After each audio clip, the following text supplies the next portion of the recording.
kita akan belajar tema 6 tentang lingkungan bersih, sehat, dan asri. Kita belajar subtema 1 yaitu lingkungan rumahku. Anak-anak, bagaimana rasanya bila anak-anak itu tinggal di tempat yang kotor? Misalnya di dalam rumah itu lantainya kotor, kemudian meja kursinya banyak debunya, piring-piring kotor menumpuk. Tentunya anak-anak tidak nyaman ya, dimanapun juga tidak sedap. Nah, anak-anak bagaimana juga misalnya di luar rumah kita lihat tumbuhan taman kita itu tidak beraturan, bunganya sudah mulai panjang-panjang, banyak rumputnya, sampah-sampah menumpuk. Nah, itu tentu tidak baik ya. Sampah yang menumpuk juga bisa di situ akan banyak lalat, nah, bisa mengakibatkan sakit perut. Nah, sebaliknya, bila kita tinggal di tempat yang bersih, tentu kita akan senang, merasa nyaman ya, anak-anak. Terus bagaimana cara kita menjaga supaya lingkungan kita itu bisa bersih? Tentunya kita dengan melakukan banyak kegiatan ya, misalnya dengan mengepel lantai, mencuci piring, kemudian membakar sampah yang menumpuk ya. Nah, anak-anak sebelum melakukan kegiatan itu, tentunya anak-anak juga akan belajar bagaimana caranya untuk melakukan kegiatan tersebut ya. Nah, kita akan belajar bahasa Indonesia mengenai kalimat petunjuk ya. Dan di sini kita akan belajar membuat kalimat petunjuk mengenai bagaimana cara mengepel lantai. Nah, anak-anak tahu nggak apa itu kalimat petunjuk? Kalimat petunjuk adalah kalimat yang berisi tentang cara atau langkah-langkah bagaimana melakukan kegiatan tersebut. Nah, kita tadi akan belajar mengenai bagaimana cara membersihkan lantai ya, cara mengepel lantai. Apa yang harus kita lakukan? Pertama-tama yang harus kita lakukan adalah menyiapkan alat dan bahan. Nah, apa saja alat dan bahannya? Yang pertama adalah siapkan ember. Nah, coba. Nah, ini dia embernya. Ember ini berguna untuk tempat air ya. Kemudian yang kedua, siapkan alat yang kedua yaitu cairan pembersih lantai.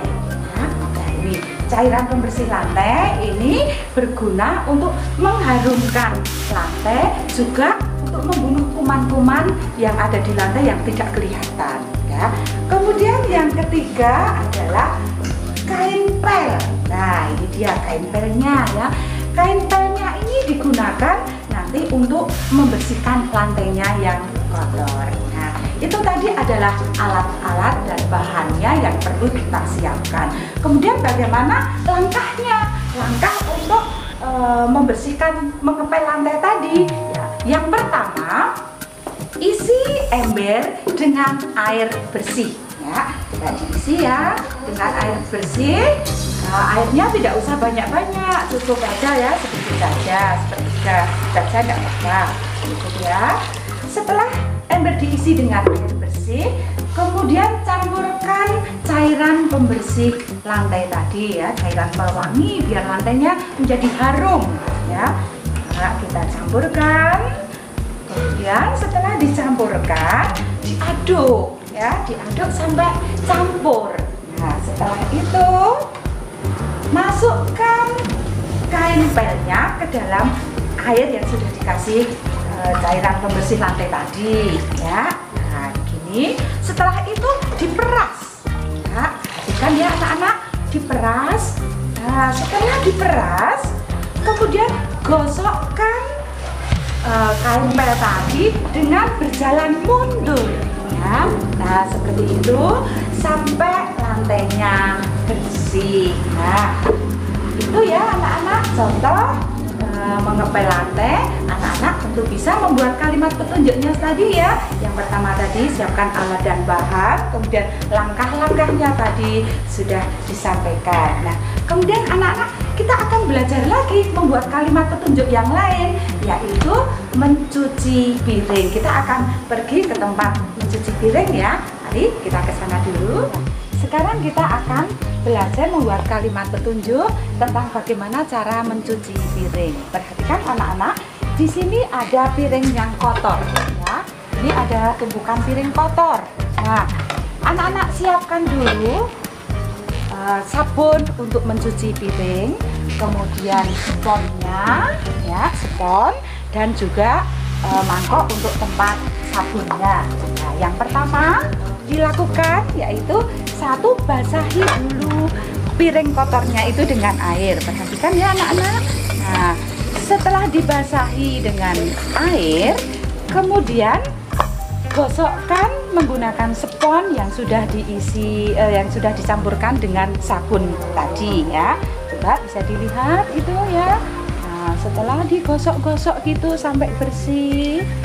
Nah, selanjutnya setelah digosok dengan sabun, kemudian langkah selanjutnya adalah dibilas menggunakan air bersih. Perhatikan.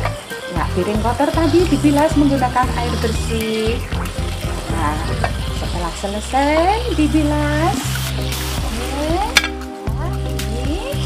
Kemudian piring yang sudah dibilas ini ditiriskan ya, ditiriskan di rak piring atau diletakkan di rak piring. Bisa juga dilap dengan kain lap yang bersih. Nah, anak-anak, hari ini kita sudah belajar dua kalimat petunjuk. Yang pertama tadi yaitu mengepel lantai, dan yang kedua adalah mencuci piring. Anak-anak masih ingat ya tadi apa saja urutannya yang perlu anak-anak lakukan pada saat membuat kalimat petunjuk? Yang pertama tadi adalah mengepel lantai, yaitu menyiapkan bahan, kemudian mengisi ember dengan air, mencampurkan cairan pembersih lantai tadi dengan air yang ada di ember, kemudian kain lap tadi dicelupkan, kemudian diperas dan digosokkan. Dan yang kedua tadi yang mencuci piring adalah basahi dulu piringnya, kemudian digosok dengan air sabun, kemudian dibilas dan ditiriskan. Itu tadi adalah contoh-contoh kalimat petunjuk. Nah, sekarang anak-anak belajar untuk membuat kalimat petunjuk mengenai bagaimana cara mencuci piring. Anak-anak tuliskan alat dan bahannya, kemudian urutannya. Anak-anak pasti bisa. Terima kasih, selamat mencoba.